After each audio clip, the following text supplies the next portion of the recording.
बच्चों ये मैंने यहाँ पे ले दिया प्रोनाउन, तो आज मैं प्रोनाउन ही पढ़ना है हम लोग को, ठीक। तो प्रोनाउन क्या है, प्रोनाउन के बारे में पहले सीखिए।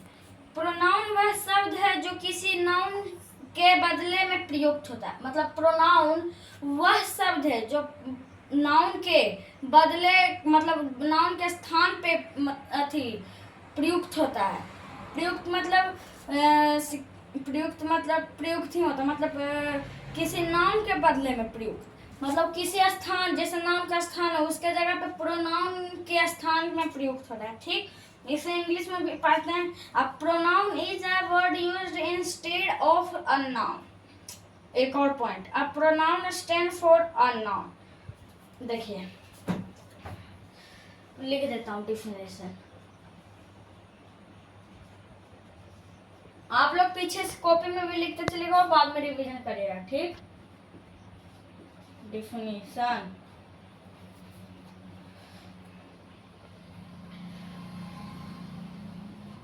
प्रोनाउन वह शब्द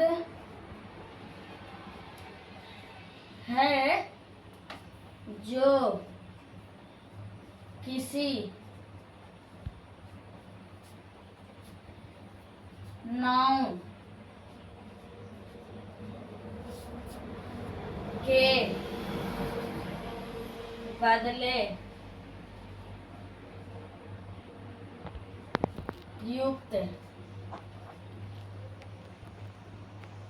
प्रयुक्त होता है। A pronoun is a word used instead of a noun। दूसरा point, a pronoun stand for a noun।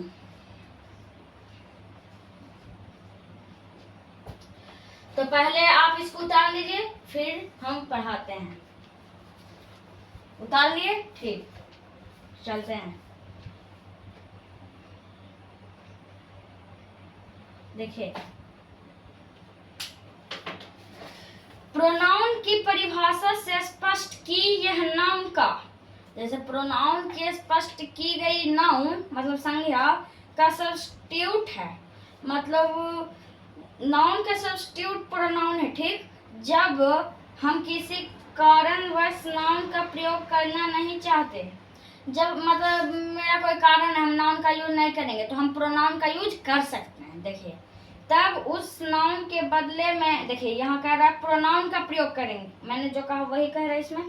Pronoun की उपयोगिता का समझने के लिए इन वाक्यों पर विचार करें। जो विचार वाक्य होगा उस पे हमें विचार करना पड़ेगा। तो चलते हैं,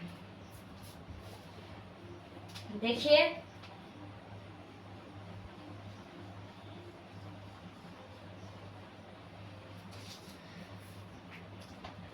Ram is my friend। Ram is my friend। Ram reads in my class। Ram, read का स्पेलिंग गलती हो गया दोस्तों, read.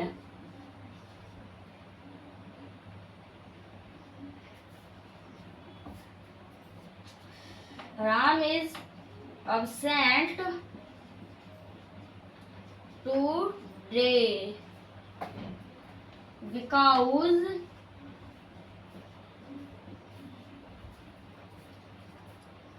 Ram is,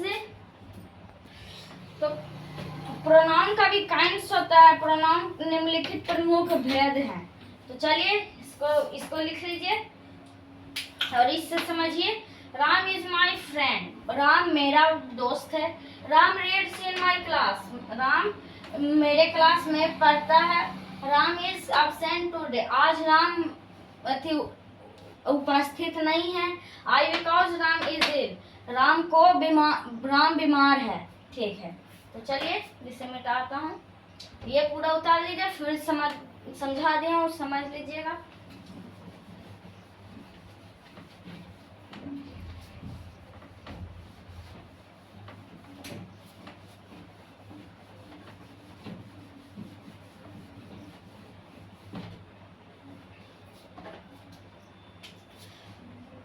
Kind of pronoun,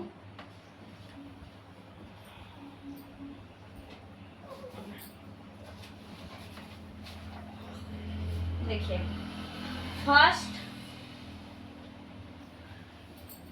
personal pronoun, second possessive pronoun,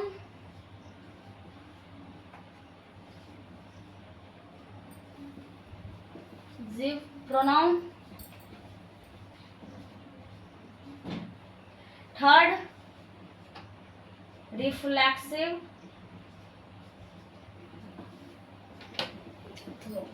siv pronoun, fourth emphatic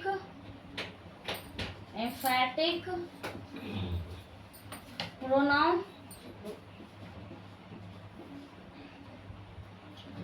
पांचवा फिफ्थ डेमोस्ट्रेटिव प्रोनाउन,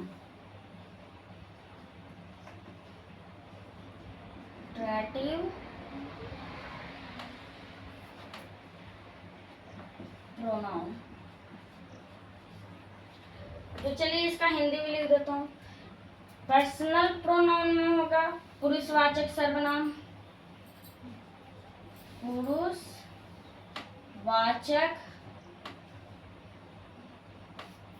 सर्वनाम। Second में होगा अधिकारक वाचक सर्वनाम, अधिकारक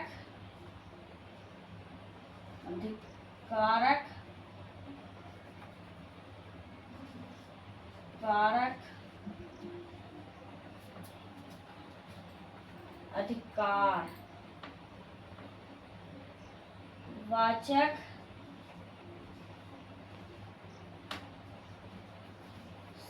सर्वनाम। फोर्थ निजवाचक सर्वनाम या आत्मवाचक सर्वनाम, वाचक सर्वनाम।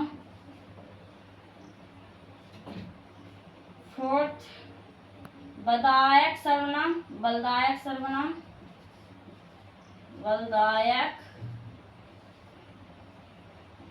सर्वनाम। संकेत निश्चयवाचक सर्वनाम या संकेतवाचक, निश्चयवाचक सर्वनाम। तो चलिए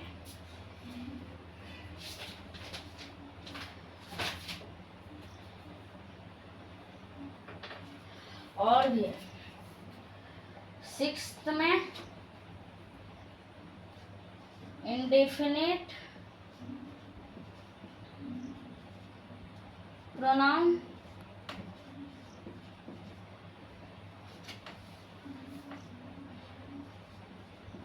अनिश्चयवाचक सर्वनाम।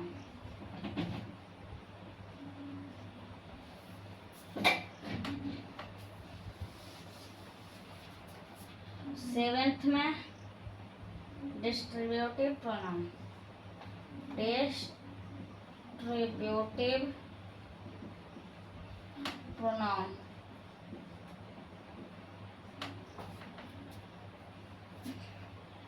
व्यष्टि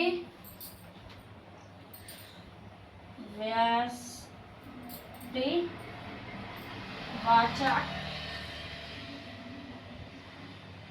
सर्वनाम।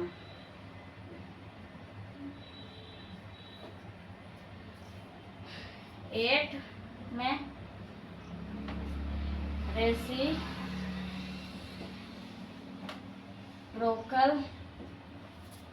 प्रोनाउन।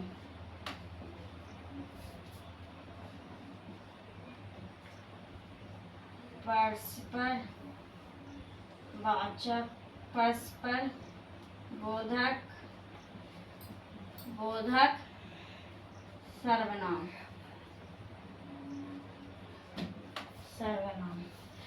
परस्पर बोधक सर्वनाम। ठीक। 9th में रिलेटिव प्रोनाउन।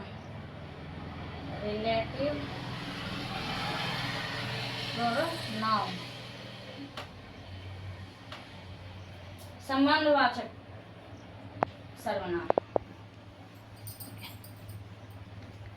संबंधवाचक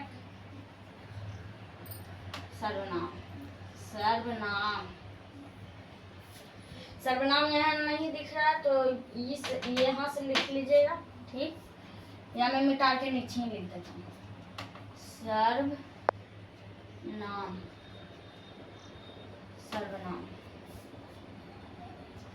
10 में इंट्रोगेटिव प्रोनाउन।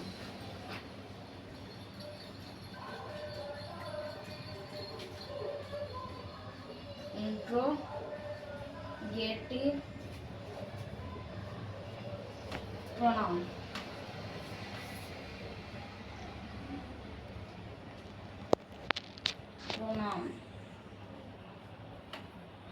प्रश्नवाचक सर्वनाम।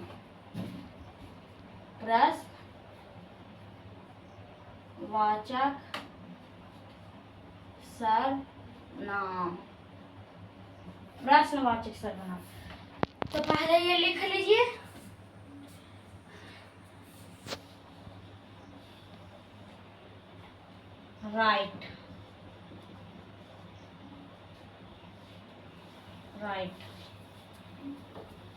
Right copy.